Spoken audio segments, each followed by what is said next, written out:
Bom dia. Mais alguns minutos e a gente já começa. Bom dia.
Eu falei, ninguém me escutou.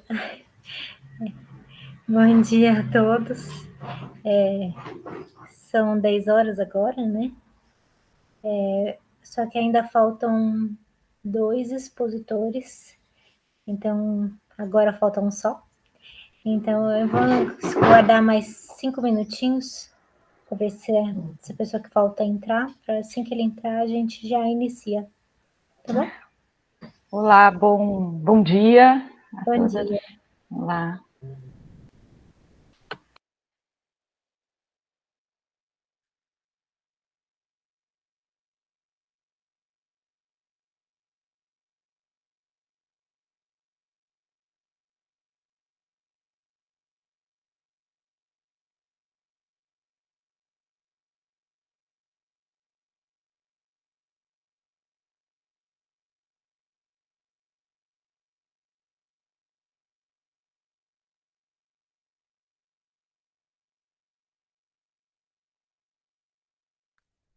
Bom dia, muito boa disposição de vocês de estar participando hoje, né? Não é aquilo que a gente gostaria, né? A gente gostaria de um congresso presencial, mas o ano passado não foi possível, e a gente discutiu muito esse ano, no começo do ano, se seria possível ainda no final desse ano, mas a gente não tinha essa garantia, né? Pensamos em um congresso híbrido, talvez, mas por segurança e por não ter realmente ideia no começo do ano, né? Nas primeiras reuniões que nós fizemos, de como estaria a situação nessa altura, né? A gente optou por adiar o congresso para o ano que vem, mas de fazer essas comunicações esse ano, e que bom que vocês aceitaram participar. Vai ser muito bom ouvi-las, né? Eu trabalho no Centro de Memória de Diadema e faço parte desse GT, e estou contente de estar com vocês hoje aqui.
Bom, em nome do consórcio, eu gostaria de cumprimentar a todos e todas, do nosso presidente, prefeito Paulo Serra, do nosso secretário executivo, doutora Cássio de Miranda, com alegria que nós daremos continuidade às sessões de comunicação do Congresso, do 15º Congresso de História e de Estudos Regionais do Grande ABC, congresso esse que comemorou 30 anos no ano passado, e a gente continua aí com as comemorações.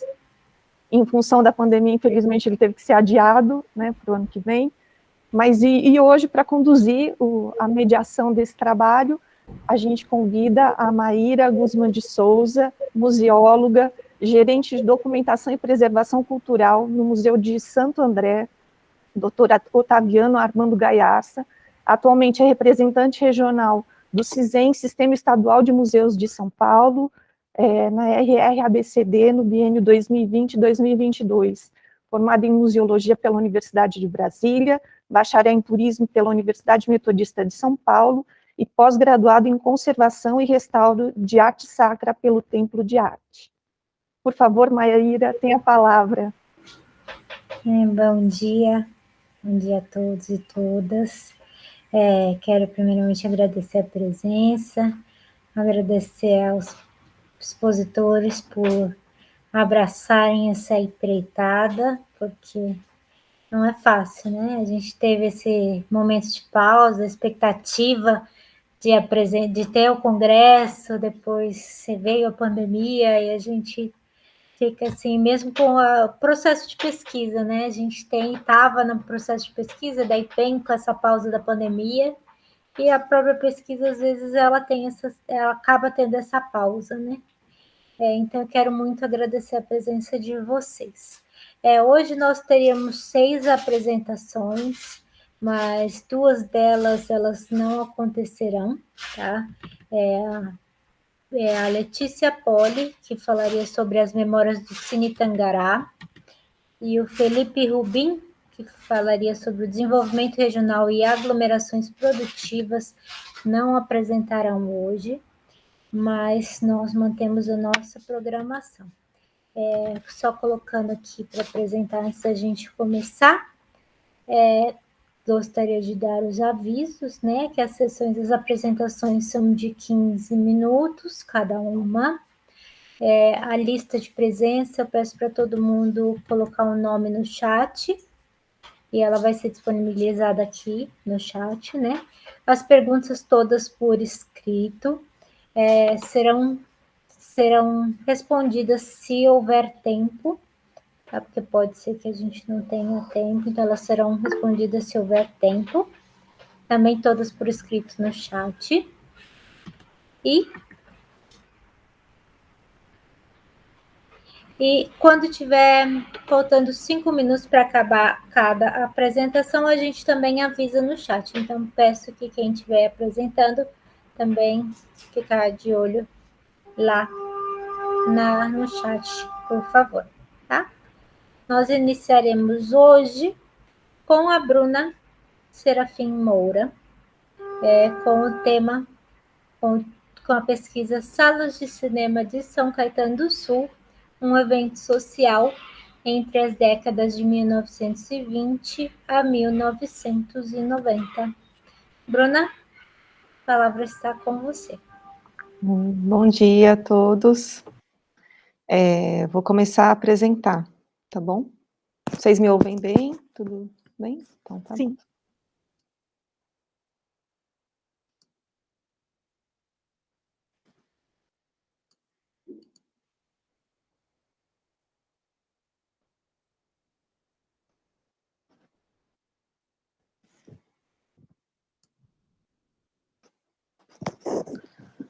Estão vendo a tela? Sim. Então tá bom. Deixa eu começar aqui. Bom, então bom dia a todos. Eu sou a Bruna e eu vou falar um pouquinho hoje sobre as Salas de Cinema de São Caetano do Sul, um evento social entre as décadas de 20 e 90. Esse trabalho ele foi baseado no livro Cenas do Passado. Foi o TCC da minha graduação de jornalismo. Escrevi em parceria com os meus colegas Vanusa Nascimento e Caio Lima. E a gente trouxe bastante conteúdo legal, assim, que eu vou fazer um resumão aqui para vocês, tá bom? Então, ir ao cinema era um evento social. Para Simões, em São Paulo, o cinema teve influência cultural plena por mais de 30 anos para todas as classes e idades. Turner também complementa, falando que no auge da popularidade dos longa-metragens, o público frequentava sua sala de espetáculos favorita regularmente à noite, em geral mais de uma vez por semana, independentemente do que estivesse em cartaz. O evento era ir ao cinema, e não assistir a um filme em particular. Então, ir ao cinema é muito diferente do que era hoje. As pessoas iam para encontrar amigos, para ter um momento de lazer com a família, para namorar. Então, assim, era muito diferente do que hoje de a gente estar, por exemplo, num shopping center, passar em frente ao cinema e falar, vamos assistir um filme aí? Então, era muito diferente, né, o jeito que as pessoas iam, elas iam com trajes de gala, muitas vezes, terno. Então, realmente era um evento social ir ao cinema. Por volta lá de 1800, né, 1896, foram registrados os primeiros cinematógrafos. Então, os cinematógrafos eram equipamentos movidos à manivela, que projetavam e gravavam imagens. E em São Caetano, lá para 1910, mais ou menos, que teve um registro de um primeiro cinematógrafo. Então, mais ou menos nessa época começou o princípio do cinema em São Caetano. Entre as décadas de 40 e 60, reinavam filmes com temas humorísticos, como Mazzaropi, e de 70 a 80 houve a consolidação do cinema estrangeiro. Então, o Cine Central, ele foi o primeiro cinema de São Caetano do Sul. Ele foi inaugurado em 1922, localizado na Rua Perrela, e tinha capacidade para 900 lugares. Ele contava com camarotes destinados a autoridades da época, então era como se fosse um mezanino, que autoridades como delegados, pessoas políticos, pessoas realmente muito importantes na época que tinham direito a esse camarote, então era possível assistir com uma visão privilegiada. Tinha a Soirée das Moças, que toda sexta-feira as mulheres ou tinham descontos ou não pagavam, então era muito comum ter essa Soirée das Moças na década de 20, muitos cinemas tinham essa característica, né. Era a fase do cinema mudo, então a comédia era o estilo preferido, e no caso do Cine Central, os filhos de Maximiliano Lorenzini, que eram proprietários desse cinema, faziam efeitos sonoros para tornar a sessão mais divertida. Então a Mafalda, que era uma das filhas, tocava piano, outros filhos faziam efeitos com trovões, então pegavam chapas, batiam para simular trovões, patas de cavalo, isso tornava mais atrativo assistir o filme, né. Acabou encerrando as atividades em 1944 e hoje a fachada é tombada com o patrimônio histórico. O Cine Vitória, que foi o cinema mais importante de São Caetano do Sul, ele recebia os lançamentos antes dos outros cinemas da cidade, era o mais disputado, tinha longas filas na bilheteria. Ele foi inaugurado em 53, ficava entre as ruas Baraldi e Santo Antônio, e tinha capacidade para 2.600 espectadores, era uma sala muito grande, inclusive comparada às salas de hoje, as salas de cinema antigamente eram muito grandes, né. Era de propriedade da família Dalmas, e realmente tinha essa questão da atratividade, né, de exibir os filmes que não estavam em cartaz, então tinha essa disputa mesmo, lotava demais. Em 1977 houve a divisão entre o Vitória 1 e 2, que já começou aquela crise do cinema, né, dos cinemas de rua, então eles tentaram fazer essa partilha para ver se sobreviveria, mas não teve jeito. O Vitória 1 encerrou em 97 e o Vitória 2 em 98. Atualmente o prédio é tombado, mas ele está abandonado, então é uma pena mesmo. O Cinemax, que foi outro cinema muito importante de São Caetano, foi inaugurado em 44, localizado na Avenida Conde Francisco Matarazzo, e tinha capacidade para 2.250 lugares. Uma característica bem importante desse cinema é o traje social, então as pessoas iam de terno, as mulheres de vestido, arrumavam o cabelo, era realmente esse evento, né, de ir ao cinema, né. E no saguão, na sala de espera, tinha um local que os homens poderiam alugar gravata, chapéu, caso eles quisessem, tivessem, sei lá, esquecido por algum motivo, poderiam alugar essa peça e ao final eles devolviam. Tinha show de ilusionismo e apresentações teatrais, focava muito nas crianças, o Cinemax, então no domingo, geralmente, tinha esses shows para atrair as crianças para o cinema. E acabou fechando na década de 70. Bom, aqui a gente entra um pouco mais nas salas de bairro, né, então, apesar de algumas estarem no centro, como o Cine Lido, elas eram salas menores, mas que tinham a sua função de atender as pessoas que não podiam se locomover até o centro na época, né. Então o Cine Lido, ele fica na Rua Manuel Coelho, ficava, né, funcionou de 1961 a 1989, tinha capacidade para 1.100 lugares e era chamado de Cine Urca, e depois mudou para Cine Lido, depois de uma reforma, um grande incêndio que teve, ele acabou mudando. O Cine Copacabana, localizado na Avenida Goiás, funcionou de 1951 a 1970. No final da década de 60, foi vendido para a família Dalmas, virando o Cine Alvorada, e exibia muitos filmes de Mazzaropi. Uma dificuldade na nossa pesquisa é que a gente não encontrou fotos do Cine Copacabana na época. Essa é a foto que tem uma estrutura um pouco preservada, mas já após o fechamento, né? Então, o Cine Copacabana, a gente teve mais dificuldade até de encontrar informações. O Cine Colonial, que é localizado nas ruas Amazonas e Maranhão, teve atividade de 70 a 1988 e capacidade para 2.171 lugares. Ele começou como Cine Primax na década de 50 e após a reforma mudou para o Cine Colonial, né? Então, às vezes, tinha muito essa característica dos cinemas irem mudando de nome após as reformas, né? Então, tinha bastante essa questão. O Cine Átila, localizado na rua Visconde de Inhaúma, funcionou de 54 a 70, com capacidade para 936 lugares, e a curiosidade aqui é a servir pipoca com suco de groselha. Então, quando as pessoas iam aos finais de semana ver os seriados, elas já tinham esse combo, né? Então, chegava lá, comprava pipoca com suco de groselha, e era um compromisso. Todo fim de semana era exibido uma parte do seriado.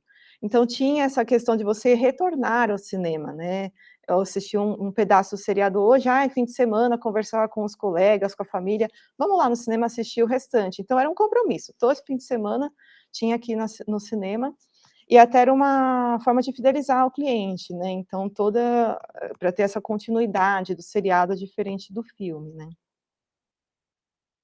O Cine Planalto, que ficava na esquina da Rua Joana Angélica com a Alameda Caçaquera, funcionou de 1955 a 1970, com capacidade aí para mais de 1.400 lugares. O sucesso de bilheteria foi Paixão, Vida e Morte de Jesus Cristo.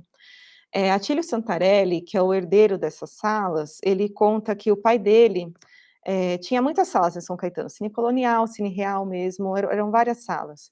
Mas a condição era um pouco mais difícil, não tinha como comprar um rolo de filme para todas as salas de cinema, né? Então, o que eles faziam? Eles compravam um filme para todas as salas que eles tinham. Então, eles começavam a passar o filme no Cine Central, passava uma parte, até porque os filmes eram divididos em vários rolos, não cabiam em um único rolo, muitas vezes um filme só. Então, passava uma parte naquele cinema, acabava aquela parte, tirava do aparelho, rebobinava tudo, colocava no carro, saía em disparada na cidade, para chegar no próximo cinema e colocar para rodar. Porque se atrasasse também no próximo cinema, o pessoal vaiava, criticava, então tinha que ter essa pontualidade, né? E uma outra curiosidade que ele também contou das salas de cinema, dessas de bairro, é que o pai dele, para ganhar uma renda extra, ele alugava os espaços na cortina do cinema. Antigamente o cinema era como um teatro, então para aparecer a tela, abria-se uma cortina. E nessa cortina ele colocava lá açougue do fulano, mercadinho não sei em quê. Então ele ganhava com a publicidade, e o comércio local também tinha essa divulgação nos cinemas. Aí, passando para o Cine Real, localizado na Rua Nelly Pellegrino, funcionou de 1961 a 78, com capacidade para 1.100 lugares, e era conhecido como o Pulgueirinho. Essa denominação era muito comum também na época, mais para salas de bairro, que eram mais simples, às vezes a poltrona era de madeira, não tinha um estofado, mas essas salas, elas eram importantes, apesar de mais simples, para atender realmente essa região que não podia se deslocar, essa população que não podia se deslocar até o centro, né, que tinha uma condição mais simples, eram cinemas um pouco mais baratos, então tinha essa função, apesar de ter esse nome pejorativo, tinha uma função social muito importante. Bom, aqui eram salas um pouco mais mistas, o Cine Parque, que era localizado na Rua Maranhão, funcionou de 1920 até 1940, nas décadas, e tinha a capacidade para 600 lugares. Ele ficava num parque, era uma sala muito mais simples, né, mas era mais para curtir o lazer, né, então ficava nesse parque. O Cine Som Publicidade também ficava num parque, era um cinema ao ar livre, era gratuito e funcionava de quinta, sábado e domingo. Então, era uma possibilidade também para as famílias que não tinham como ter acesso, né, a um cinema pago, muitas vezes, né. Então, cumpria essa função também de ter um entretenimento, né, mas de forma gratuita. E o Cine Aquários, que era localizado na Praça Cardeal Arco Verde, funcionou de 74 a 80, com capacidade para 750 lugares, e começou como Cine São Caetano, na década de 60. Ele ficava no salão paroquial da igreja matriz, hoje em dia, mas ele não passava filmes religiosos, ele passava filmes de grande bilheteria mesmo, apesar de ter essa característica de ficar na igreja. Bom, e aqui a gente concluiu, que aos possíveis motivos do fechamento das salas de rua, né. Então, um dos motivos foram a popularização do videocassete, novas formas de entretenimento. Então, enquanto na época ir ao cinema todo final de semana era relevante, hoje as pessoas têm muito mais, atrativos, muito mais coisas para se divertir do que apenas o cinema, né. Maior acesso dos moradores do ABC a São Paulo, com a popularização do automóvel. Inclusive, isso acabou influenciando na própria cidade de São Caetano, porque imagina, tinham 10 salas de cinema em São Caetano é muito pequeno. Então, com a popularização do automóvel, as pessoas foram também dando preferência aos cinemas maiores, como Vitória, por isso que ele acabou perdurando tanto tempo, né. Então o automóvel também foi muito importante, né, para esse declínio das salas de cinema de rua. O shopping center mesmo, né, até por essa questão da conveniência de estar no shopping, e acabar assistindo algum filme, e a TV por assinatura e internet, que também, sem dúvida alguma, teve grande influência. Então, caso alguém se interessou, queira saber um pouquinho mais, né, ter mais informações sobre as salas, informações mais detalhadas, o livro está disponível online no facebook.com/cenas do passado. Qualquer dúvida, é só perguntar. Obrigada, gente. Muito obrigada, Bruna. Quem tiver perguntas, por favor, coloca aí no chat, por escrito. Todas as perguntas, elas serão respondidas posteriormente, no final de todas as apresentações. Então, quem tiver pergunta, por favor, coloca o nome da pessoa para quem você quer perguntar, que daí depois a gente vai fazer todas as perguntas no final, se houver tempo, tá? E como a gente tem essa questão das apresentações, pode ser que não haja tempo. Só relembrando os avisos, a lista de presença também está disponível no chat, tá? Então, o link tá aí, as apresentações são de 15 minutos, quando estiver faltando 5 minutos, a gente avisa também no chat. A nossa segunda apresentação hoje será da Cláudia Panizzolo e Luciane Galvão Cândido. O título da pesquisa é O que as fontes nos contam sobre a história da Rede Municipal de Educação de Santo André, das primeiras escolas à implantação do CEAR, 1950 a 1980. Luciane e Cláudia, a palavra está com vocês. Bom dia, eu vou apresentar, a professora Cláudia está presente, mas eu que vou apresentar o trabalho. Eu estou com 2 computadores, então eu vou projetar no computador lateral.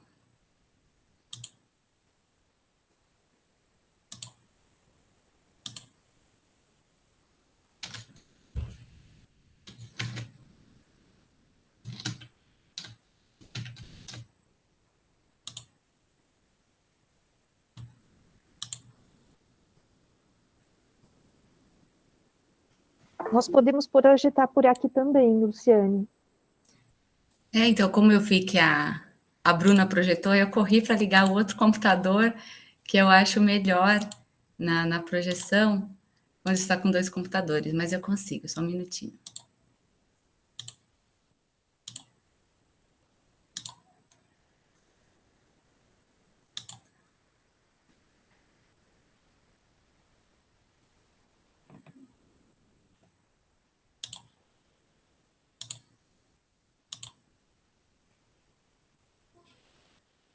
Não está aparecendo na tela que eu desejo. Para nós ele já aparece, Luciane, só que pequeno, né? Não está no modo tela cheia. Sim, eu vou tentar de novo.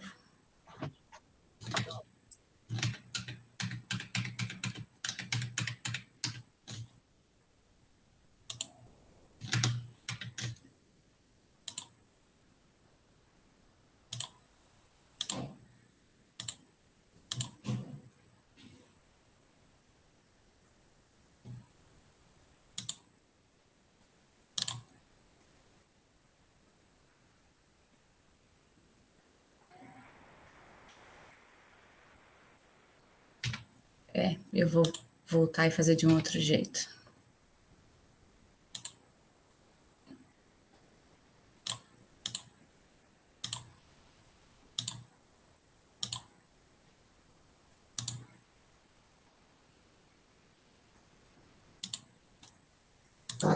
Apareceu, Luciane, está na tela cheia.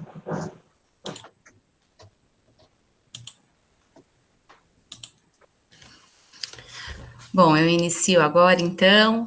Eu quero iniciar agradecendo a organização do evento, pela seleção do meu trabalho, pela oportunidade de participar e de apresentar nesse congresso, que é um congresso tão importante para nós, que somos pesquisadores e que somos moradores aqui da cidade do ABC.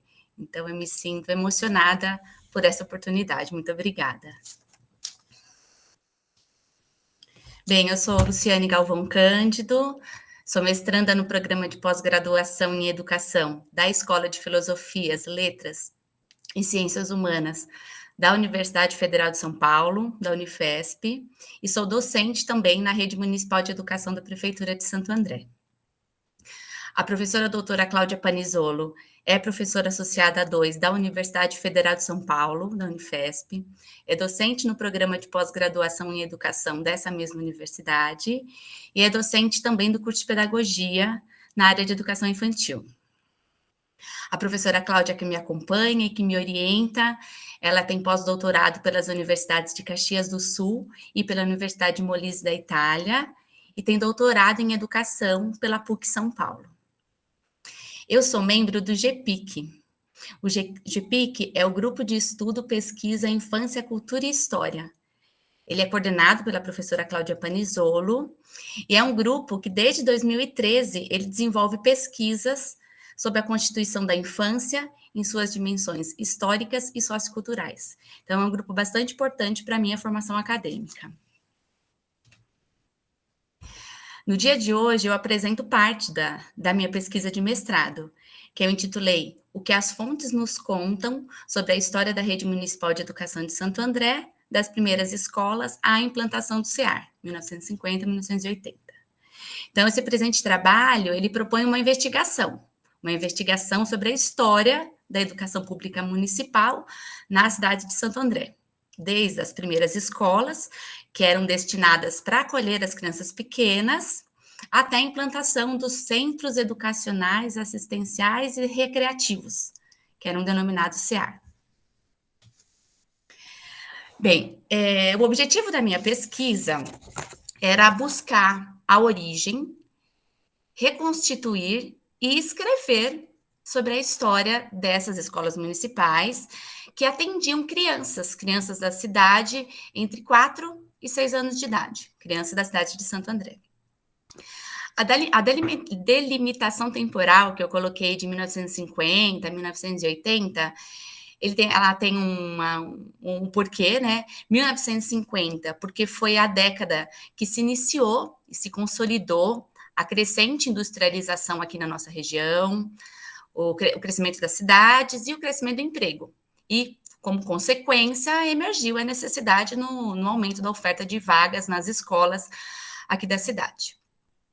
E o limite de 1980 é porque nessa década foi realizado o primeiro concurso público municipal para cargo de professor. Então, foi esse concurso que constituiu o corpo docente para compor o CEAR. Como fonte para as minhas pesquisas, eu tenho um grupo de fontes que são documentos que foram escritos e foram publicados na segunda metade do século XX. Esses documentos estão arquivados em prontuários escolares, são prontuários de professoras aposentadas das escolas municipais de Santo André. Tem o livro ata de reunião de conselho de escola, fotos. Também compõem as minhas fontes de pesquisa, leis e decretos que estão arquivados hoje e conservados na Biblioteca Digital da Câmara dos Vereadores de Santo André. E eu também faço entrevistas com professoras aposentadas. Durante a revisão bibliográfica para o início da minha pesquisa, o que eu constatei foi uma quase que inexistência de pesquisas que investigassem a história das escolas municipais aqui em Santo André. As produções acadêmicas que foram localizadas, elas estudavam diversos aspectos das escolas aqui da região, principalmente de Santo André, só que não havia nenhuma pesquisa que contava a história da educação pública municipal. Então, essa é o que justifica a relevância e a importância do meu estudo.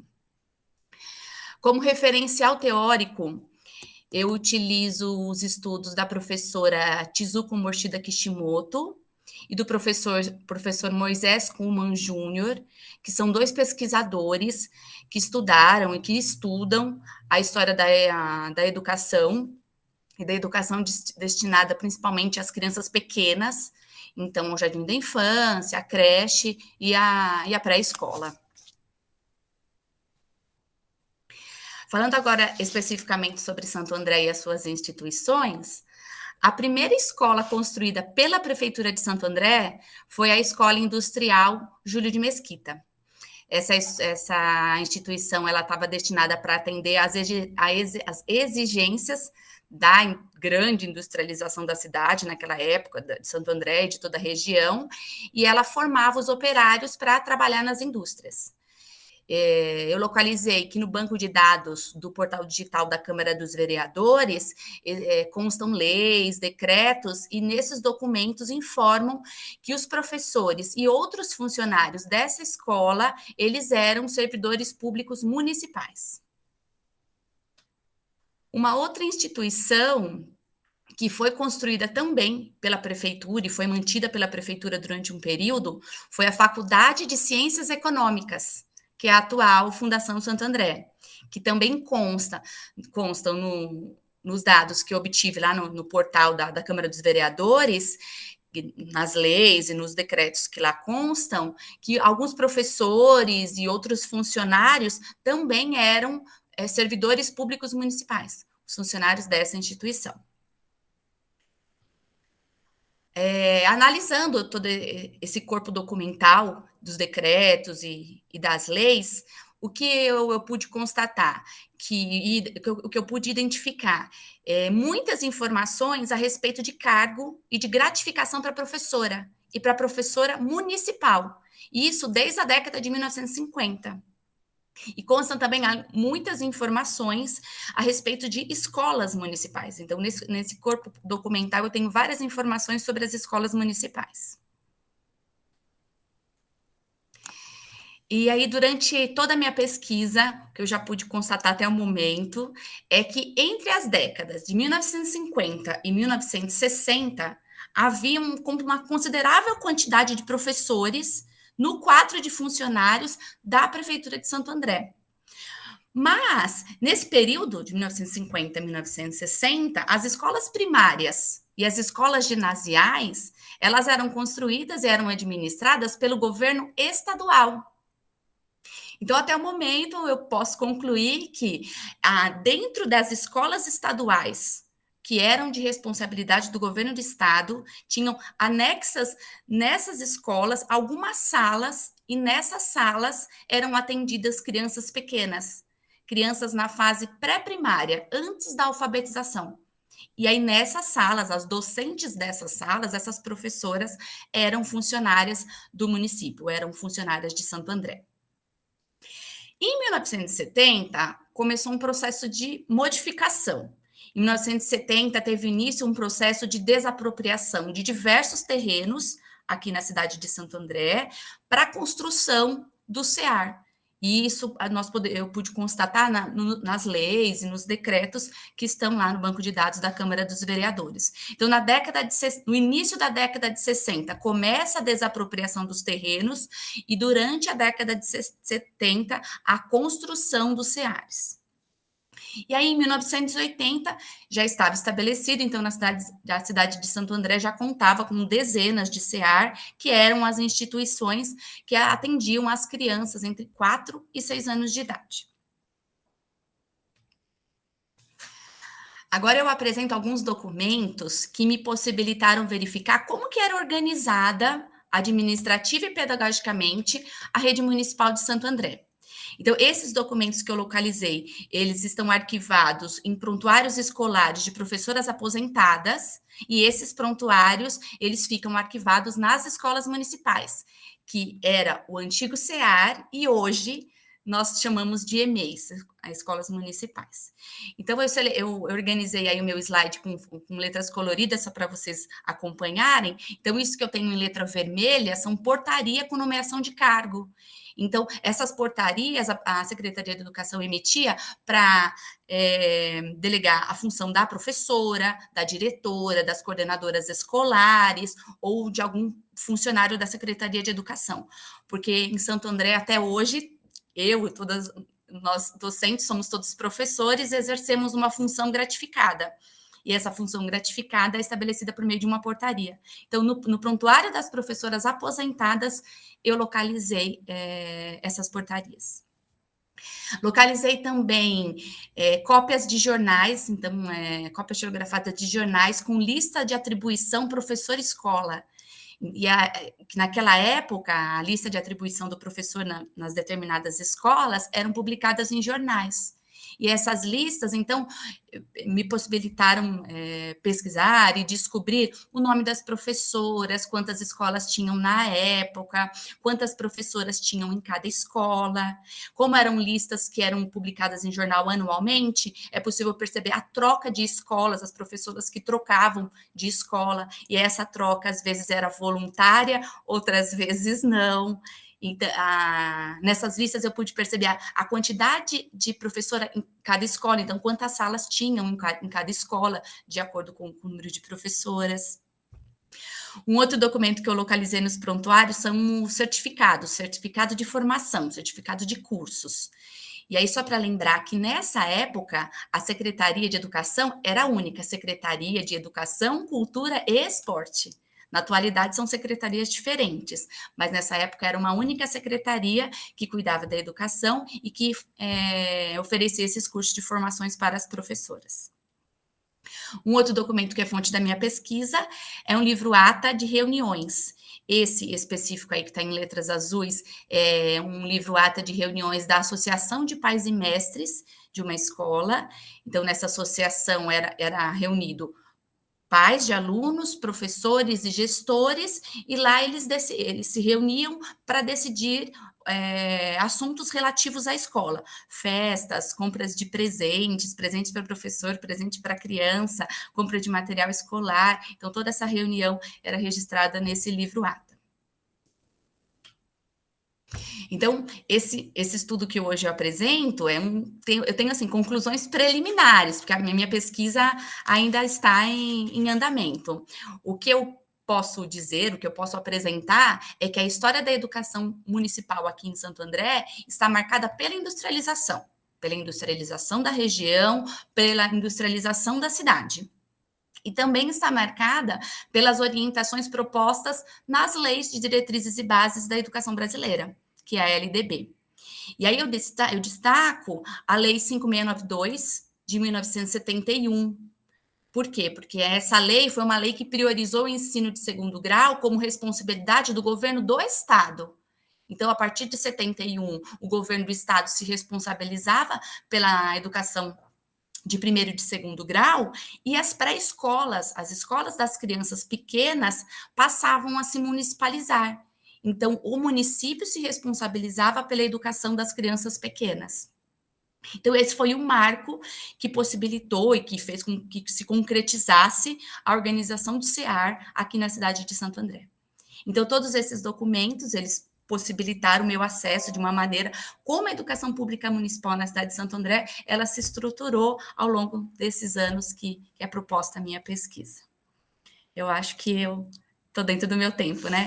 Eu agradeço a todos vocês, muito obrigada. Tenho aí o meu contato e o contato da professora Cláudia, que me orienta nesse trabalho. Obrigada. Muito obrigada, Luciane. Tudo certinho com o tempo, tá? Não se preocupe. Uma vez, muito obrigada pela apresentação. Continuando as nossas apresentações do dia de hoje, nós vamos agora com a apresentação da Patrícia Gifford. Isso, Patrícia Gifford fala. Gifford. Então, a Patrícia Gifford, com a pesquisa Escola Livre de Teatro de Santo André, projeto político-pedagógico. Isso, bom dia, gente. Deixa eu só abrir aqui, compartilhar com vocês a tela. Uma janela, vamos ver se vai dar certo.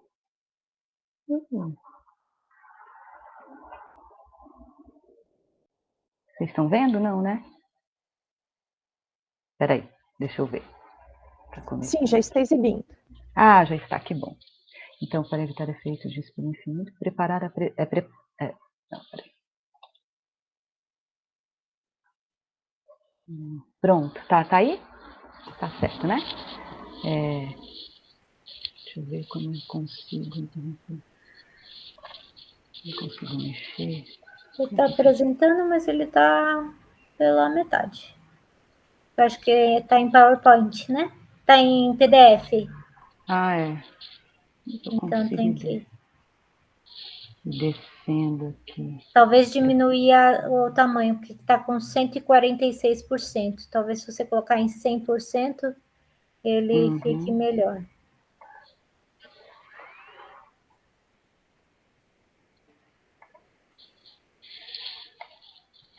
Tá, aí...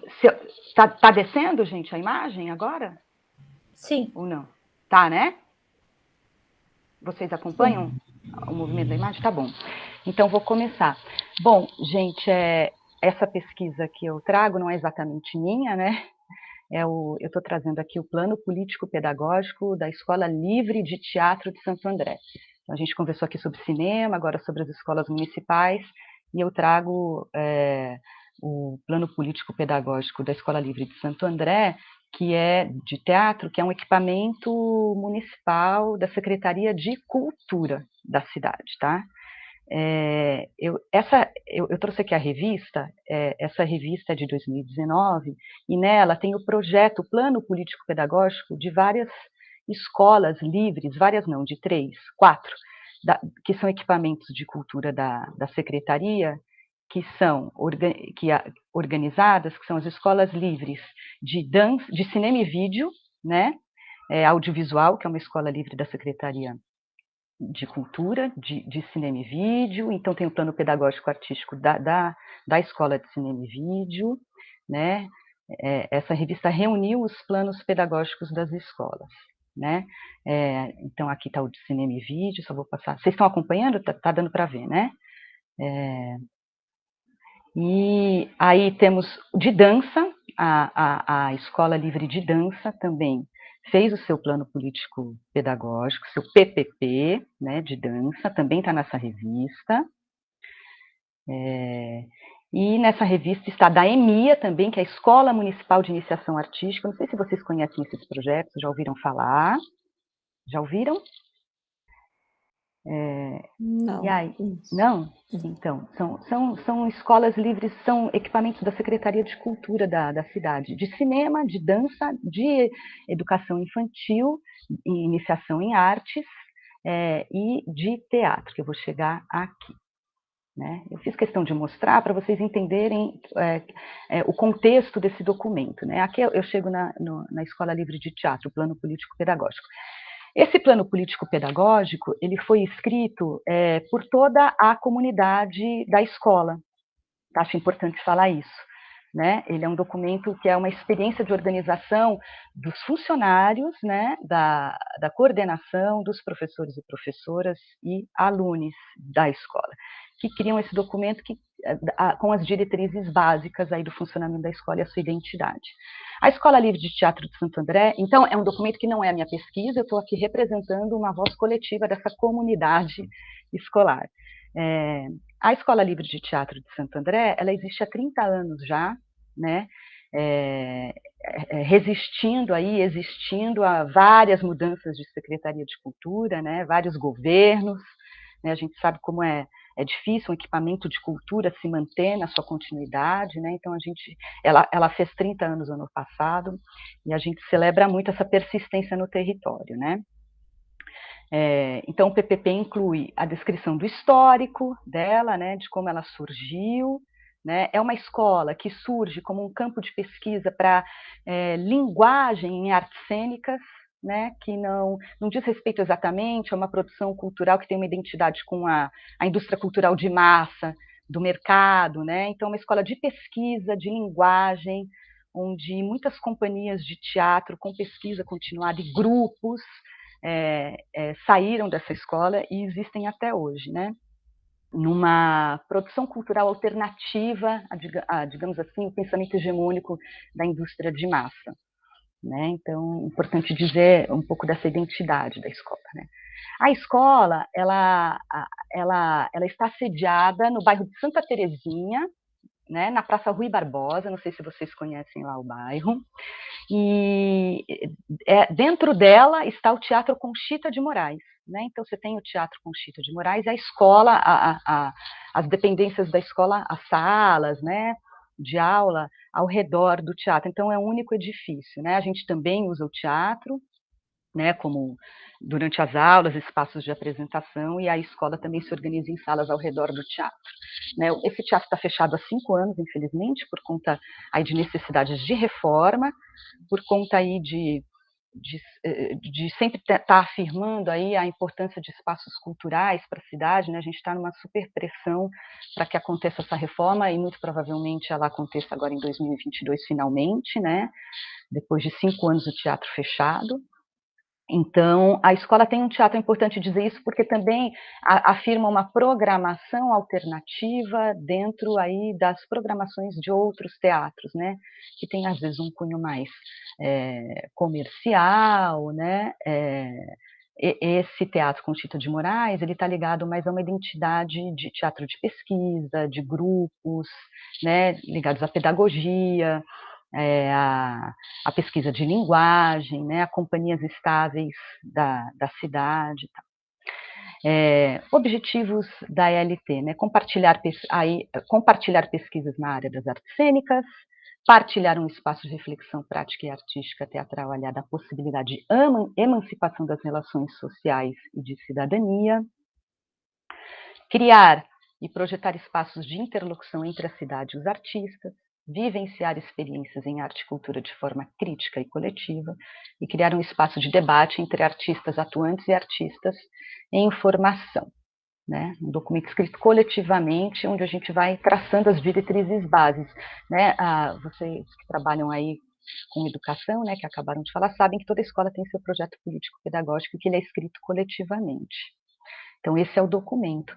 Princípios da LT, né, a gente sabe que muitos equipamentos de ensino deixam aí, às vezes, cicatrizes traumáticas na trajetória do aprendiz, da aprendiz, né? Então, a comunidade escolar fez questão de colocar esses princípios documentalmente, né? Então, promover a diversidade humana e cultural, combater a discriminação de qualquer natureza, combater a LGBTfobia, combater abusos físicos, morais, psicológicos, sexuais e qualquer tipo de assédio, violência ou opressão, combater a desigualdade social, estimular a equidade de gênero e étnico-racial. Então, são princípios aí que estão no documento e que servem de registro e orientação para as nossas relações internas dentro da escola, né? Existem alguns termos orientadores da escola que a gente fez questão de organizar, né? Então, o termo livre, né? Escola Livre de Teatro de Santo André. Então, esse termo livre diz respeito a livre porque não comunga de certos modos de produção do mercado, então é livre dessa lógica mercadológica na produção cultural, né? Então, a arte não como uma mercadoria, né? Mas como um direito cultural, um bem cultural não utilitário, né? Livre porque acredita numa prática horizontal, na assimetria de funções entre educador e educando, então uma relação horizontalizada entre o educador e o educando, livre também nesse sentido, livre de modelos educacionais, conteudistas, autoritários de relação entre professor e aluno. Livre porque não se vincula às exigências regulatórias do MEC, né, do Ministério da Educação, para os cursos, né? Então a gente tem uma liberdade dentro da nossa estrutura pedagógica com muita mobilidade. Livre porque busca constantemente um ambiente educacional pautado na relação de escuta e proposição de todos os envolvidos na comunidade escolar. Então, é uma comunidade que se organiza a todo momento em diálogo comum, sempre. A autonomia, né, também em termos da escola, que está na nossa PPP, né, que diz respeito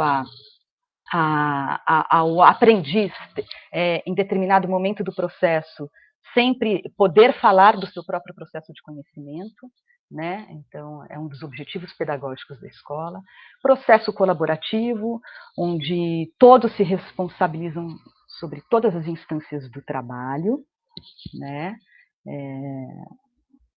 Horizontalidade e permeabilidade nas relações entre professor e aluno, então, também são bases das relações entre professor e aluno dentro da escola, né? Então, sem autoritarismos por parte de quem ensina, sem autoritarismos por parte dos aprendizes, buscando aí uma relação de autoridade e liberdade, não licenciosidade, né, e autoritarismo, palavras diferentes. Documentamos aí a importância desses termos dentro da escola: mestre, aprendiz, orientador, orientando, educadoras, educandos, professores e alunos, né, porque são muitos vocabulários para essas funções dentro da escola. Então, achamos importante ter isso no documento, né? Entendendo aí a busca sempre do professor, da professora, em ser uma mestra, né? Um mestre no ensino, e do aluno e da aluna ter uma postura de aprendiz sempre, né? E no sentido de orientar, né? E numa busca de uma relação aí... quando a gente fala mestre, né, parece uma coisa antiga, conservadora lá atrás, mas na cultura oriental, né, essa palavra tem muitos sentidos, né, abre aí para uma busca, uma perspectiva do professor dentro da sala de aula, numa orientação que busca uma profundidade quando tem essa palavra mestre envolvida, né, assim como o aprendiz, o aluno. O que é um percurso de um aprendiz, né?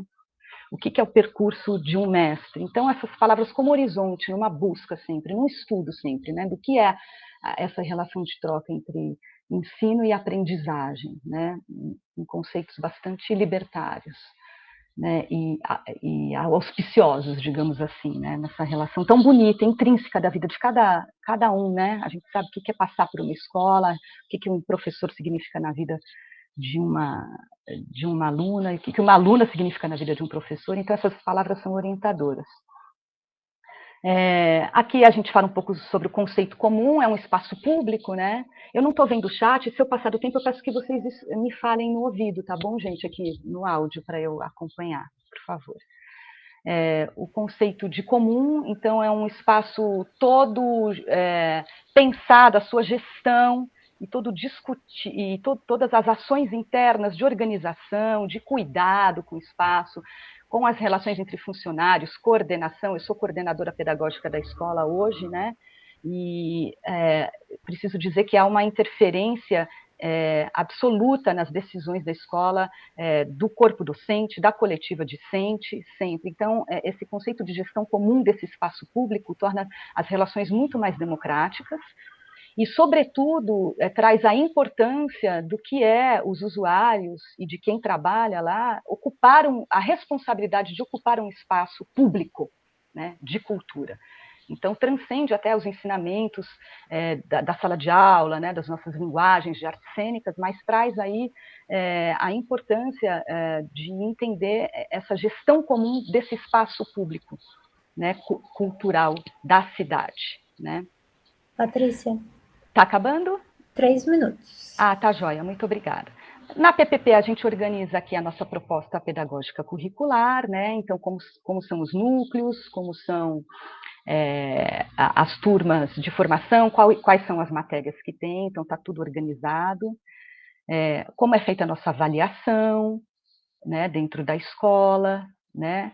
O conselho de faltas foi feito pensando muito na permanência do aluno dentro da sala. A gente verificou que havia muitas ausências por conta, às vezes, de falta de verba para transporte, ou por algum motivo de vulnerabilidade psicológica. Então, o conselho de faltas surge aí para amparar os estudantes dentro da permanência dentro da escola, né?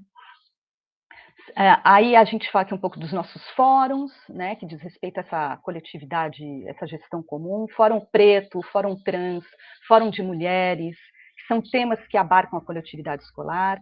Falamos aqui sobre o perfil dos professores, que a maioria são artistas atuantes na área de artes cênicas, da coletiva discente, também falamos um pouco do perfil. As ações afirmativas, hoje 50% das turmas dentro da escola tem vagas para PPI, pessoas pretas, pardas, indígenas e pessoas trans, isso dentro da coletiva discente e docente. Então, gente, eu trouxe um resumão assim do que é esse processo de escrita político, pedagógico, né, coletivo, onde alunos se envolveram, coordenação, funcionários, para deixar registrado um documento de um espaço público de cultura que tem 30 anos, que pretende ter mais 30 anos, pretende aí a sobreviver a mudanças de governo. Então, a PPP, nesse sentido, cria uma garantia, um registro histórico e uma identidade dos processos políticos pedagógicos que servem aí de orientação para os próximos 30 anos que vão surgir, né? E aqui abaixo tem começaria o da EMIA. Então, é isso, assim eu encerro a apresentação. Obrigada pelo espaço, em nome de toda a comunidade ELTeana, tá certo?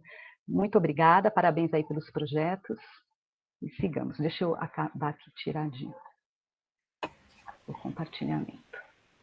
Patrícia, muito obrigada pela apresentação. Obrigada.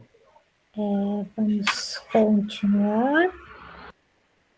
Hoje a nossa última apresentação, depois vamos para as perguntas. Agora a apresentação do Caio Vinícius de Castro Gerbelli, com a pesquisa Os Petroleiros de Mauá, Organização e Luta pela Encampação, de 1957 a 1964. Caio, a palavra está com você. Bom dia, estão me ouvindo? Sim. Tudo bem. Bom dia a todos e todas, todos. Prazer estar aqui, né? A primeira vez que eu venho aqui no Congresso de História. Parabéns a todos que me antecederam, a Patrícia, a Bruna e a Luciane. Aqui em especial a Luciane, porque não só somos companheiros de rede municipal, eu sou professor de Educação de Jovens e Adultos aqui em Santo André, mas também de universidade, né? Eu fiz minha graduação e meu mestrado na Unifesp, né?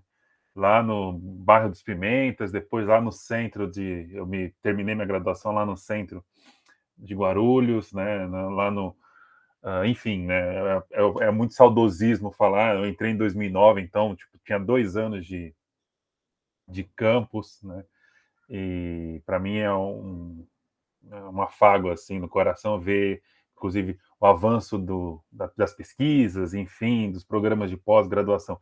Infelizmente, a história ainda não tem um doutorado, mas ainda há de ter, né. Eu vou projetar minha apresentação, né? Peraí, tela inteira.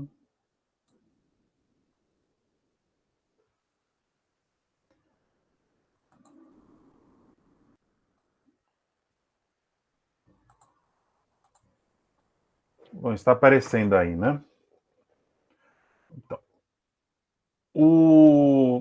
no meu mestrado, né, esse é o resultado final, né, a minha inscrição é o resultado final do meu mestrado, que eu defendi na Unifesp, em que eu estudei a refinaria, os trabalhadores, né, não a refinaria em si, mas os trabalhadores da refinaria União, em Mauá, entre os anos de 1957 a 1964. Né. É importante destacar que é uma refinaria particular, ela surge a partir da iniciativa privada, no edital do governo Dutra, né? Antes, inclusive, da criação da própria Petrobras. A Petrobras é criada em 1953, mas antes já tinha experiências de exploração e até, principalmente, refinação de petróleo da iniciativa privada. Então, a refinaria União é uma das 3 que já existia uma em Mauá, e uma destilaria de petróleo que hoje, que seria os Postos Ipiranga, né? Que é a destilaria Ipiranga na região de Uruguaiana, no Rio Grande do Sul. Né? Então, ela é uma refinaria particular, né, que ela é pensada para a cidade de Santo André. Quando ela surge, ela vai se situar no bairro de Capuava, que na época do início da construção, pertencia ao município de Santo André, às margens do Rio Tamanduateí, então a necessidade da água, da própria ferrovia, né, e também do oleoduto que saía de Cubatão, né, da região do litoral. Então, um daqueles canos que sobem a serra é de petróleo, gasolina e tal, além da usina Herborn e tal. Então, a refinaria ela vai ser projetada e vai ser construída ali, só que em 1953, a região de Pilar, que hoje é Mauá, se emancipa e a refinaria vai ser incorporada a um município que surge. Então, a refinaria atual, a RECAP, né, a refinaria de Capuava, ela fica em Mauá, mas ela é pensada para Santo André. Né? A partir disso, com o processo de criação da refinaria, vai ser começado a pensar, isso é uma prática que já existia no mundo empresarial, que são as políticas de bem-estar, né? Ou como John French, que é um pesquisador que estudou o ABC e tem um livro muito bom que chama o ABC dos Operários, né? Estudando o movimento operário aqui no ABC no começo do século XX, que ele chama de capitalismo de bem-estar, né? Ou seja, pensar uma política, pensar uma política empresarial de que crie condições para uma harmonia do trabalho e essa harmonia do trabalho intensificar a produção, né? Não é pensando no bem-estar do trabalhador em si, mas pensando no bem-estar do conjunto dos trabalhadores dentro da refinaria União, portanto, intensificando a produção. Então, como eu falei, a refinaria União ela não é o primeiro exemplo, aqui existia outras, por exemplo, quando a gente pensa em vilas operárias, ou construção de clubes, aí é que surge, por exemplo, os clubes, né, que aqui no ABC tem alguns, como o clube da GM, o clube da Volks, né? Aí você tem o próprio São Caetano, né, Espaço Cerâmica, que aí a empresa cerâmica, a Pirelli também tem financiamento de escolas, financiamento de casa própria, construção de vilas operárias, né? E a Refinaria União não é um pouco diferente, né? A Refinaria União, ela cria a SBPU, que é a Sociedade Beneficente da Petróleo União, que tem como esse objetivo, como eu disse, criar essa harmonia, né? Então, dentro dos relatórios, aqui eu trago um exemplo dos relatórios das atividades da Refinaria União, que estão no Arquivo Nacional, e eu destaco esse trecho, né? Então, a maior dedicação ao trabalho, melhor compreensão do perfeito entendimento e cooperação entre a direção e os seus empregados, além da satisfação verificada em todos os trabalhadores. Ou seja, não é uma ideia de pensar no bem-estar efetivo, né? Se é bom para o trabalhador, não é esse o objetivo. O objetivo é a ideia do trabalho, do aumento da produção, né? E também dessa harmonia, essa paz social, vamos chamar assim. E principalmente essa paz social, porque o ABC é uma região, né? Santo André, acho que é um dos melhores exemplos disso, de efervescência desse movimento operário combativo, partidário. E aí eu dou um exemplo, que eu acho que é um exemplo que é importante a gente ter sempre em mente, né? Que em 1947, um prefeito nitidamente comunista, mas não concorreu pelo PCB, porque o PCB tinha se tornado ilegal, foi eleito prefeito de Santo André, que é o Armando Mazzi, mais 13 vereadores que são ligados ao Partido Comunista e também ao próprio movimento operário, né? Então, ou seja, não é uma cidade ou não é uma região assim, tranquila, pensando nesse léxico empresarial, né, que isola esse léxico empresarial, pelo amor de Deus. Mas para a gente pensar que aqui há exemplo de São Paulo também. Quando a gente fala de movimento operário, a gente está pensando também muito em São Paulo, mas Santo André, essa região do ABC, ela é extremamente efervescente. Com o passar do tempo, né, e o desenvolvimento da SBPU, essa ideia da harmonia, da própria beneficente, né, o próprio trabalho beneficente, você tem um embate entre sindicatos químicos, que é um sindicato combativo, né, um sindicato que organiza o movimento operário dos químicos, organiza greves, paralisações, e aqui tem um setor químico muito intenso, como a Ródia, né, que existe aqui até hoje, tal. E esses embates entre os químicos e a Refinaria União vai resultar numa proposta do sindicato, vai surgir uma proposta da Refinaria União para que forme um sindicato dos petroleiros, porque os petroleiros estavam ligados aos sindicatos químicos. Portanto, funda-se, e essa é a ideia, fundaram uma refinaria, um sindicato que represente única e exclusivamente os petroleiros. E, evidentemente, se é uma proposta da refinaria, é o que é chamado de sindicato amarelo, né? Ou seja, um sindicato que não está pensando na luta dos trabalhadores, ou seja, não é um sindicato que vem de baixo para cima, mas sim de cima para baixo, né? Ou seja, um sindicato que tem como intuito controlar, tutelar esses trabalhadores. E aqui eu trago um depoimento do petroleiro aposentado, né, que foi dado na Comissão Nacional da Verdade. Então, acessando os arquivos da Comissão Nacional da Verdade, aqui uma menção positiva, a existência da Comissão Nacional da Verdade, que esse é um depoimento do petroleiro Adib, que quando um dos diretores aborda ele, né, pensando nesse processo, porque para você formar o sindicato pela legislação, você necessita de assim, assinatura de uma parcela desses petroleiros, né, para o interesse. E a partir do desenvolvimento, carta sindical e registro do Ministério do Trabalho. Então, ele diz, né, esse sindicato é nosso, esse sindicato não é do comum por aí, né? Então, é a fala do diretor do sindicato, da refinaria. Esse sindicato é nosso, foi instituído pela refinaria, porque nós dependíamos sempre do sindicato dos químicos. E o que eles aprovavam lá, para nós não era interesse. Então, vamos instituir um sindicato nosso, eu quero contar com você, enfim, né? E a partir daí, né, o Adib ele diz que tudo bem, ele assina e vai compor essa lista de interesses, né? Inclusive, há um processo de, me foge o nome agora, mas um processo de pressão dos diretores da refinaria para que esses trabalhadores assinassem, inclusive parando em escada, em refeitório, né, para assinar essas pressões e intimidações.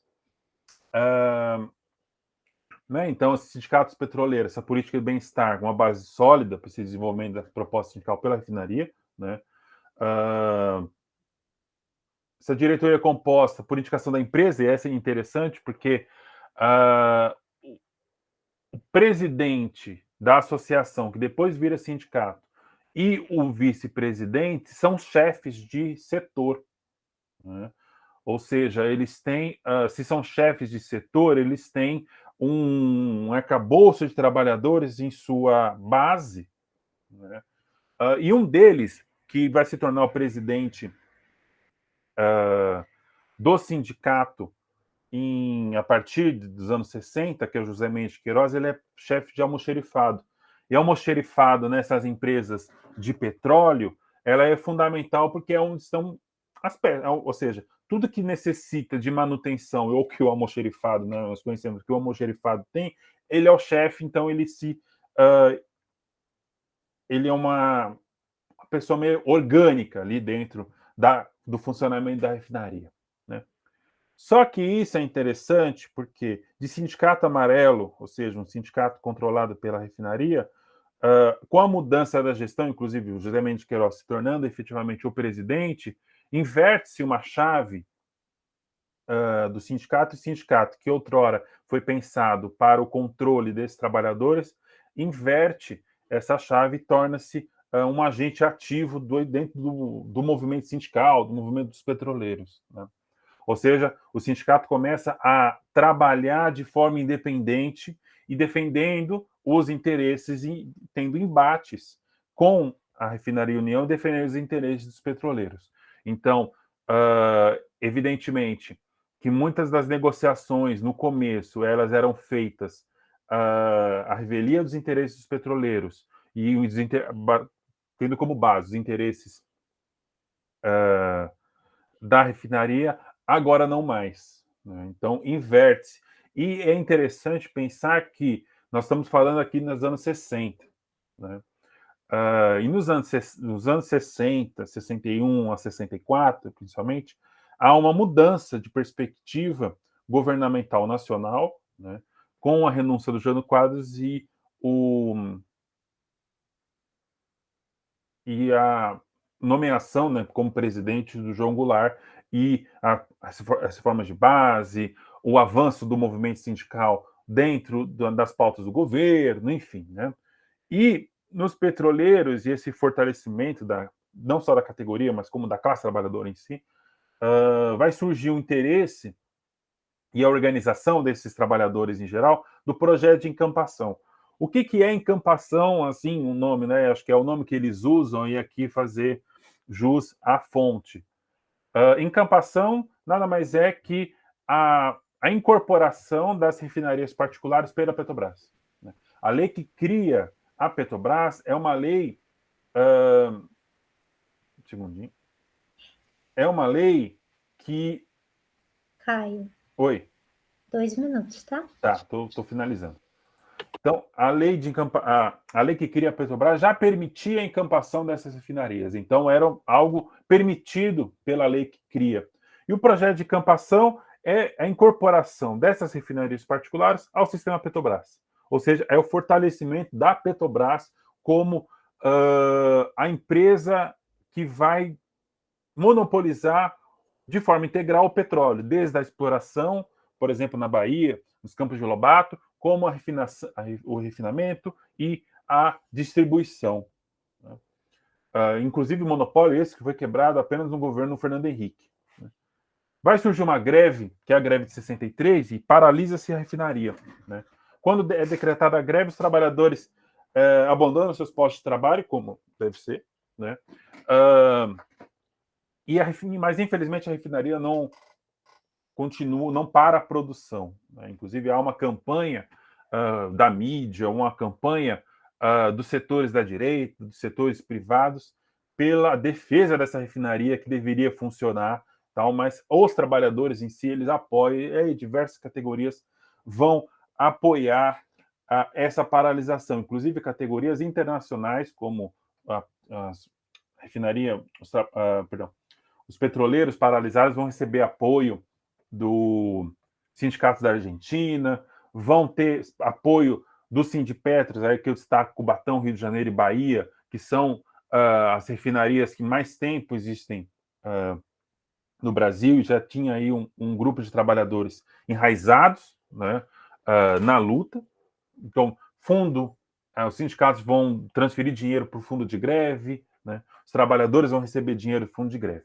Após a greve de encampação, 51 trabalhadores vão ser demitidos e integrados nas refinarias da Petrobras ao longo do Brasil. Então, tem trabalhadores de Mauá que vão, por exemplo, para a Bahia, vão ser trabalhadores da Petrobras até a encampação, né? Então, a encampação, ela é um projeto vitorioso, né? As refinarias são encampadas no 3 de março, lá no começo da Central do Brasil, inclusive no discurso do João Goulart, ele cita a encampação das refinarias particulares, porque é uma prerrogativa presidencial. Não precisa ter uma votação no Congresso para se aceita ou não a encampação. Apenas um decreto encampa-se tudo, porque a lei de criação da Petrobras permite isso. Né? Como resultado desse projeto de encampação, esse projeto vitorioso, é a articulação nacional da categoria, só que com golpe, né? Como meu orientador escreve a roda viva da história, suspende esse processo, o sindicato ele sofre uma intervenção, e desses 51, soma-se mais 117. Então, ao todo, nós temos 168 trabalhadores que são demitidos da refinaria, né? Então, aí você tem a perseguição desses trabalhadores, muitos não vão conseguir emprego, né? Enfim, acho que o meu tempo esgotou, mas é para aqui tentar mostrar um pouco, né, dessa efervescência do movimento sindical e dos trabalhadores de petróleo em si. E aqui do lado tem uma imagem que eu publiquei a minha dissertação, que chama Todos para o que Der e Vier, os trabalhadores do petróleo de Mauá e a luta pela organização sindical. E essa foto é a foto da festa da encampação. Se você conseguir ver aqui no canto da esquerda, está escrito Viva a Encampação. E eu gosto dessa foto e de uma outra também, porque na festa existe um bolo, e o bolo é uma torre de prospecção de petróleo. Né? Eu acho muito interessante isso. Né? E é isso. Obrigado pela oportunidade. Né? Muito feliz de estar aqui com vocês. Muito obrigada, Caio. Eu queria agradecer mais uma vez você, a todos os palestrantes, a todos os pesquisadores. Nós temos ainda alguns minutos, que nosso limite hoje é até as 11h30, então nós temos mais alguns minutos. Então, se alguém tiver perguntas, pode colocar no chat. Eu tenho algumas perguntas que já foram feitas ao longo das apresentações, tá? Então, eu vou fazer algumas delas. Então, vamos lá, vou começar aqui pela pergunta. Tenho algumas perguntas para a Luciane. Então, vou fazer uma para cada um, conforme eu tenho aqui, tá? Então, primeiro para a Luciane. É seu objetivo compreender ou mapear as formações ofertadas pela prefeitura para o corpo docente? Ou seja, quais foram os projetos formativos para esses professores? Essa é uma pergunta. E a outra é: qual a importância dos documentos que são de responsabilidade de guarda na escola para a pesquisa em História da Educação? Quais os cuidados que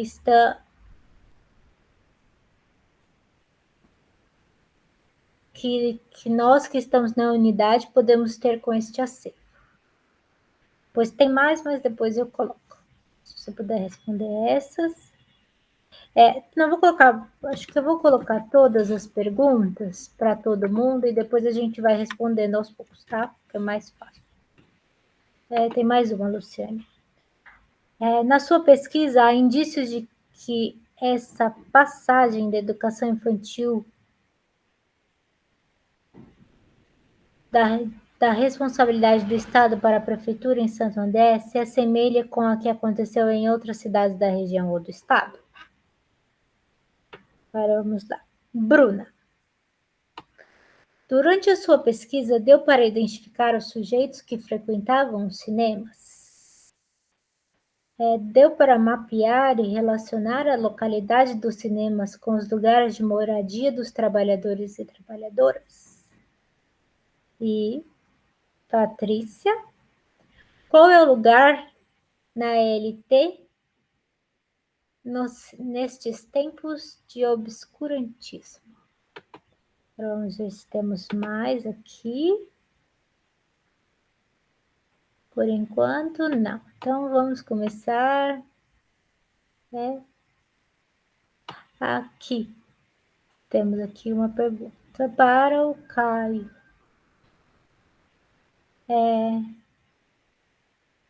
Você localizou iniciativas de educação no âmbito do sindicato? Isso é para o Caio. Aqui está nas nossas mensagens aqui. Então, acho que temos uma pergunta para os 4. Então, Luciane, pode começar. Bem, eu agradeço pelas perguntas. Caio, prazer em conhecê-lo virtualmente. Conheço suas pesquisas na Unifesp, conheço sua atuação na rede, nos fóruns daqui de Santo André. Então é um prazer conhecê-lo virtualmente. O Caio me perguntou, né, a questão da formação dos professores. Então, no primeiro momento, o objetivo é mapear, mas para que em seguida compreender os pressupostos contidos e as representações de professor, de criança e de ensino, né, nessas formações. Agradeço também as próximas perguntas, que são da Márcia, né, da Márcia Colber. A Márcia me pergunta sobre a importância dos documentos, que eles estão guardados nas escolas. Infelizmente, as escolas não têm tantos cuidados ou não têm o olhar que nós temos de pesquisador, de historiador, na guarda e na conservação desses documentos. Ainda temos os arquivos escolares nomeados como arquivo morto. Então, eu inicio um processo aqui na Rede Municipal de Santo André para a guarda, o zelo, o cuidado desses arquivos. É um processo árduo, nós historiadores sabemos o quanto isso é difícil, mas estou empenhada na conservação desses documentos. A Márcia me pergunta com relação também à passagem, né, da educação infantil para a responsabilidade da prefeitura. Sim, ela aqui em Santo André se assemelha ao que aconteceu no restante da região e do estado, colocando sob responsabilidade do governo municipal o ensino das crianças pequenas. Então, aqui em Santo André segue a mesma regra que aconteceu nas outras cidades, com uma especificação de que o início da educação infantil aqui em Santo André era uma educação esportiva. Então, a educação infantil em Santo André começou pela Secretaria do Esporte, não era um projeto da Secretaria de Educação, era um projeto da Secretaria de Esporte, que era uma secretaria só, como eu já mencionei, né? Era uma única secretaria, Secretaria de Educação, Esporte e Cultura, mas o início do CEAR de Santo André foi organizado pela Secretaria de Esporte. Então, eu espero ter respondido, se eu não respondi, eu completo.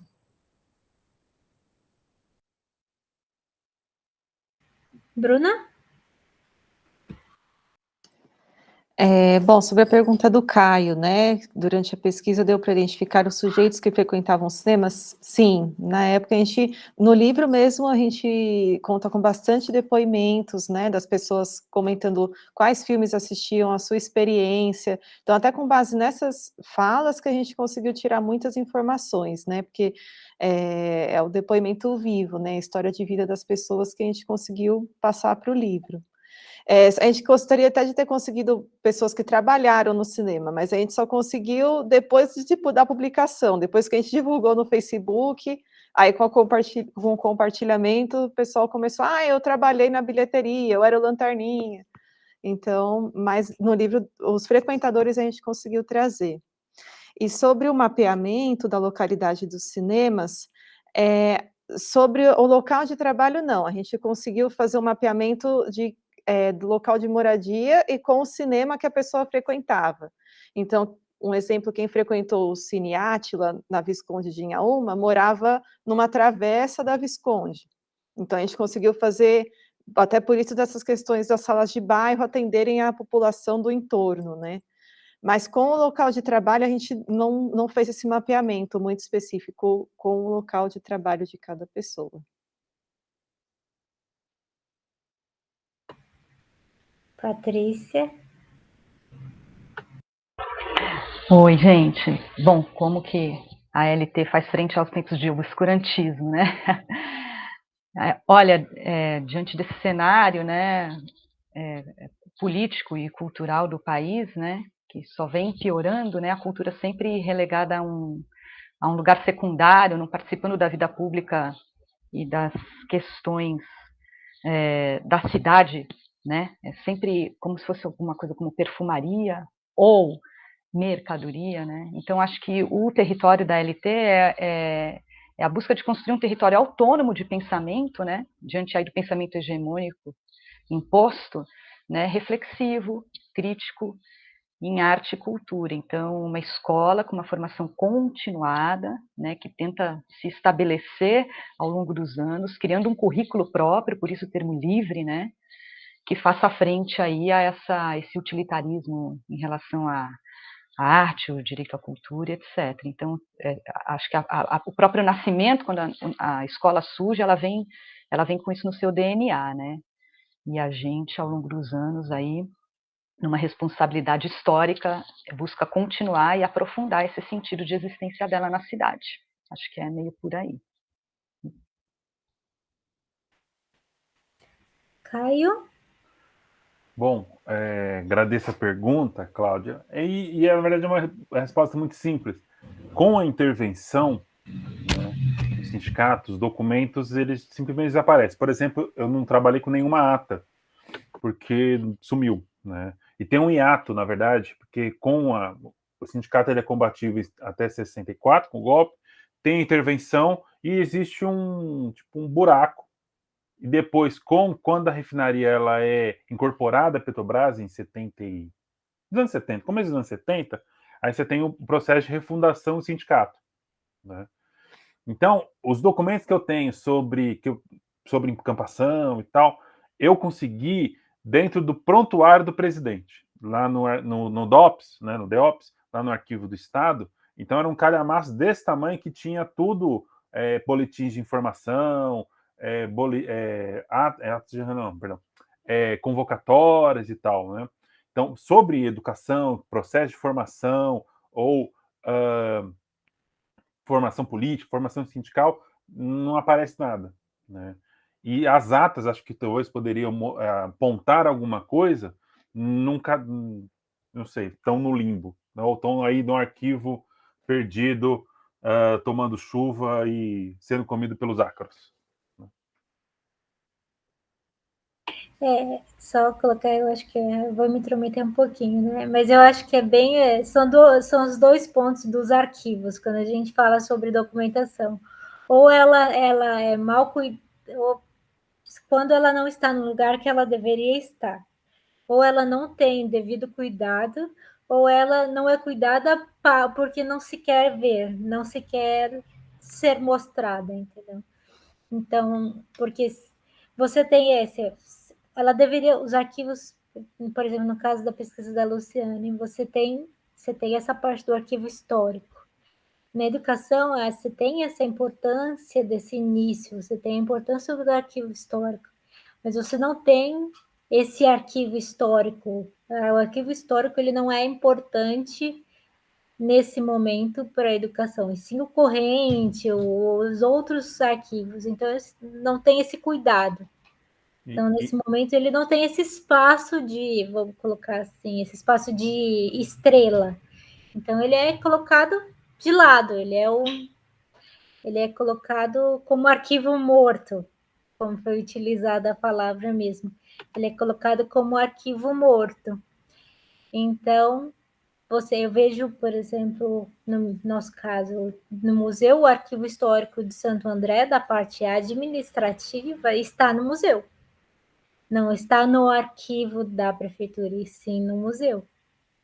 Então, aí sim você recebe a guarda. Muitas vezes até por hoje, por exemplo, o museu ele está onde era uma escola do Estado, que é o primeiro grupo escolar do ABC, né? O primeiro grupo escolar de Santo André.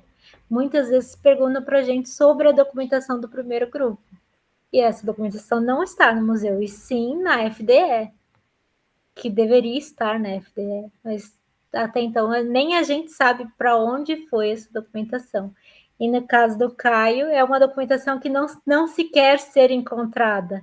Então, provavelmente está no lugar que a gente ou não existe ou está no porão de algum lugar que nunca não será encontrado.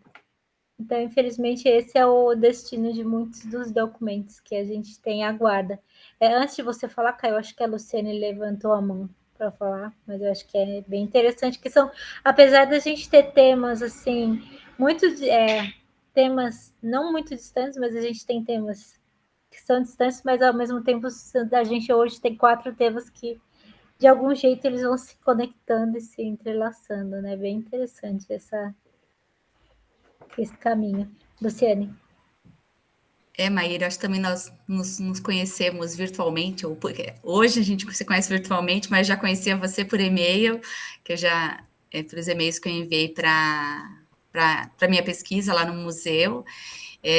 Aproveitando para dizer que eu encontrei alguma coisa sobre o primeiro grupo escolar lá no Arquivo do Estado, então alguns documentos estão lá no Arquivo do Estado.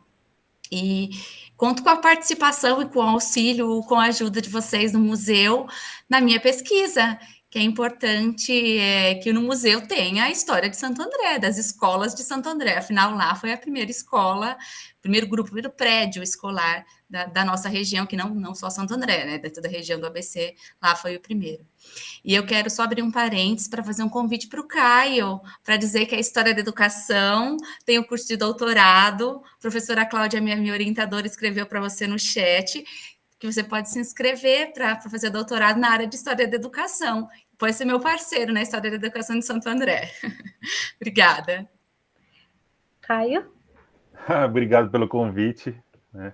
Vou pensar com carinho, porque, né, depois do meu mestrado, eu estou terminando uma especialização no ProEja do Instituto Federal, né, e fiquei nessa possibilidade de fazer, se eu faço um doutorado em educação, em EJA e tal, não sei, né? Tá aí nos pensamentos, né? Mas só 2 colocações, inclusive pensando nesses arquivos de escola, né?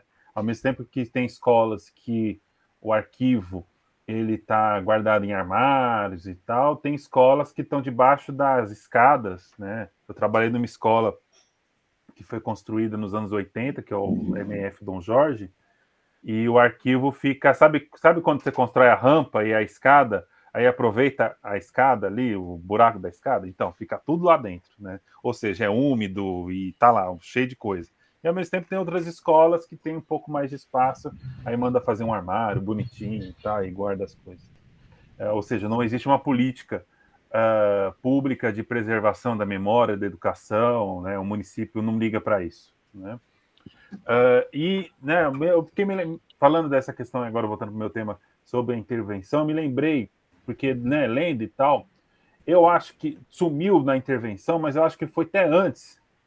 Por quê? As atas, querendo ou não, podiam ser, eu não afirmei isso na pesquisa, né, porque isso é uma hipótese que eu não tenho como comprovar, mas é um achômetro, que eles desapareceram para não virar prova, porque depois, né, contra os petroleiros, né, porque depois da intervenção eles são processados, né, há um inquérito um IPM, né, um inquérito policial militar, em que vão rolar os documentos. Então, o prontuário do José Mendes de Queiroz, que é grande, tem muita coisa ali, inclusive o relatório de intervenção, que eles são acusados de roubo de verbas, de propagação do comunismo e tal, né? Então, acho eu que quando teve a intervenção, foram lá no sindicato, os trabalhadores mesmo, pegaram as atas de reunião e sumiram com aquilo, para não ser usado como prova contra eles.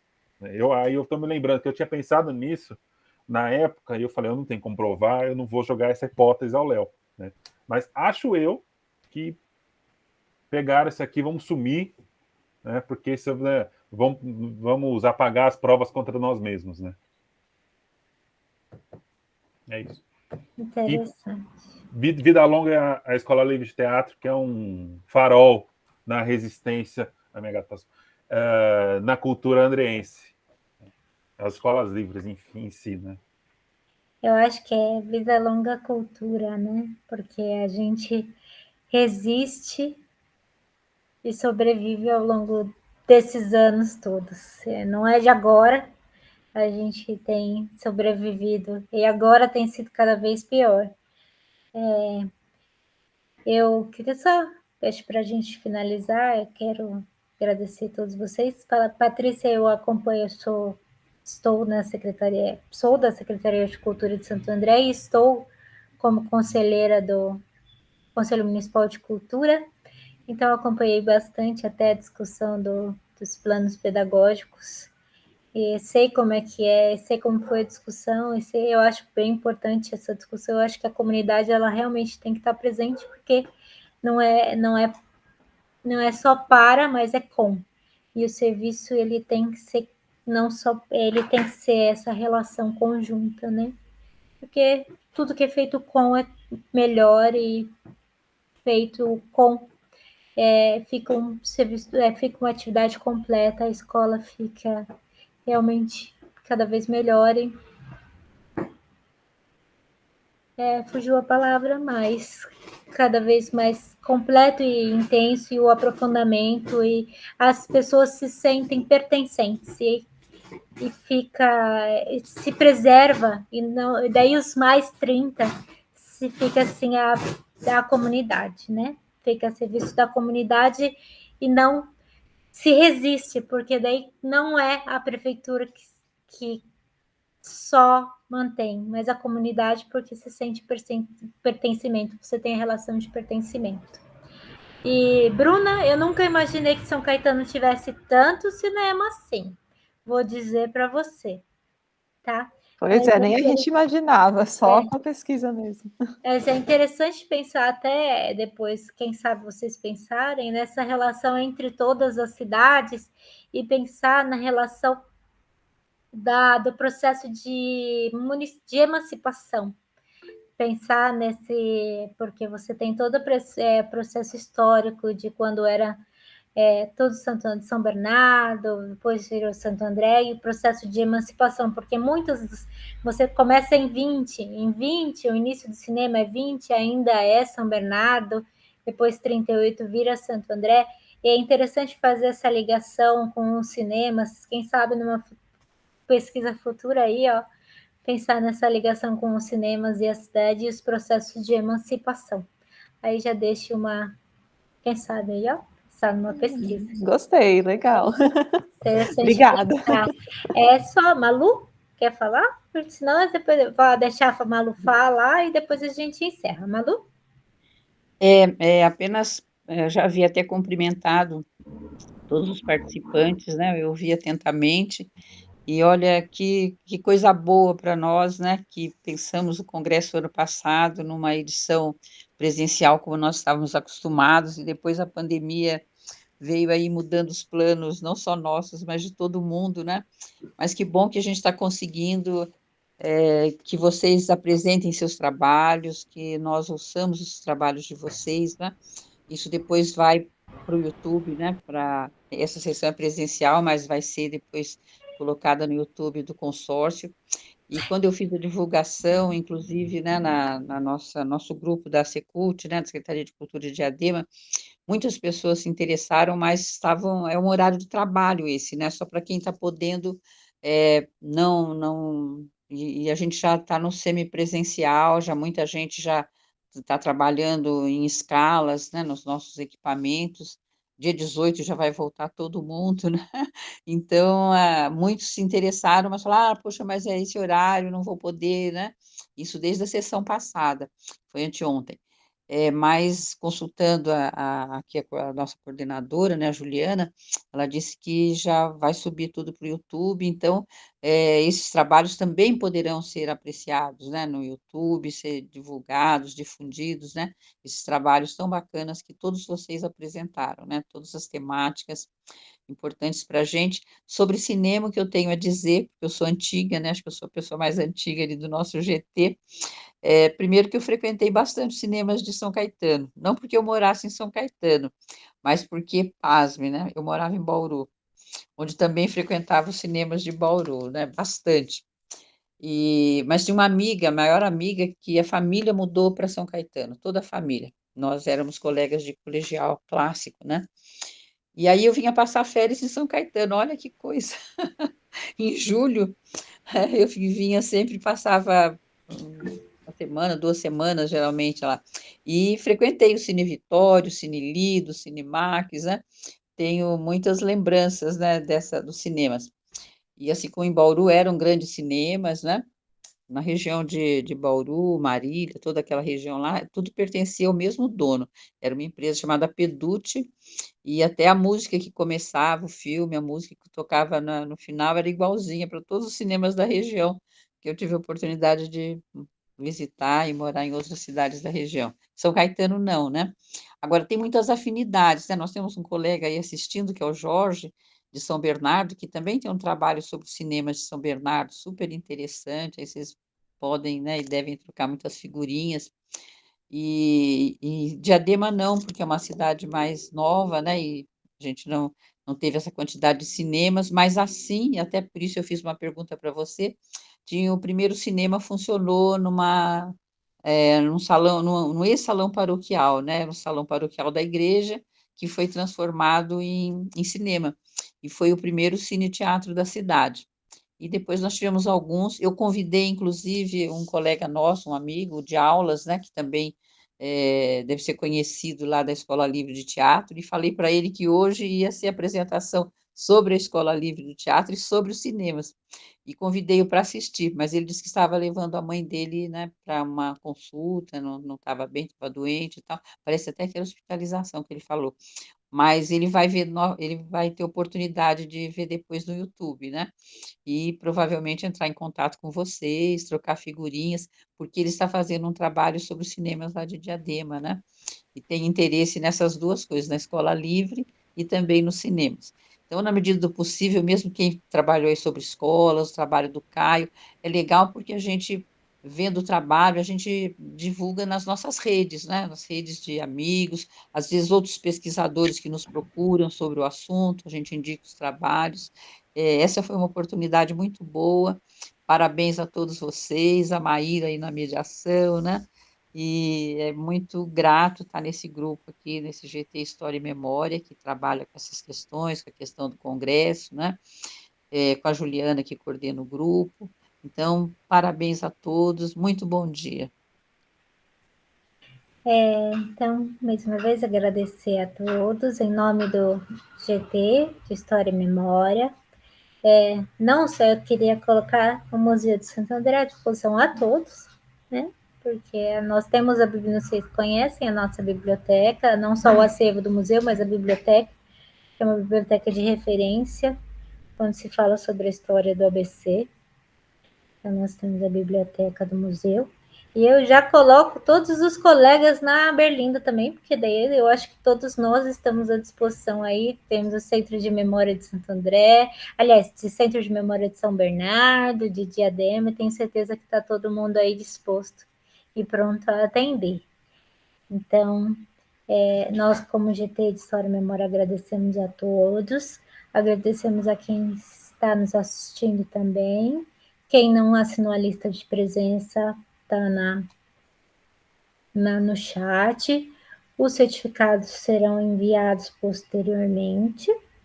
E nós agradecemos a todos. Passamos uns minutinhos, mas eu acho que foi um ótimo aproveitamento. Muito obrigada. E um ótimo final de semana a todos. Obrigada, gente. Bons trabalhos para todos. Até a próxima. Obrigada, gente. Bom final de semana e bom feriado. Obrigada. Tchau, gente. Tchau. Tchau, gente. Obrigada. Prazer em estar com vocês. Até o próximo congresso. Esperamos vocês no congresso do ano que vem. Obrigada. Tchau. Até mais. Com certeza. Tchau.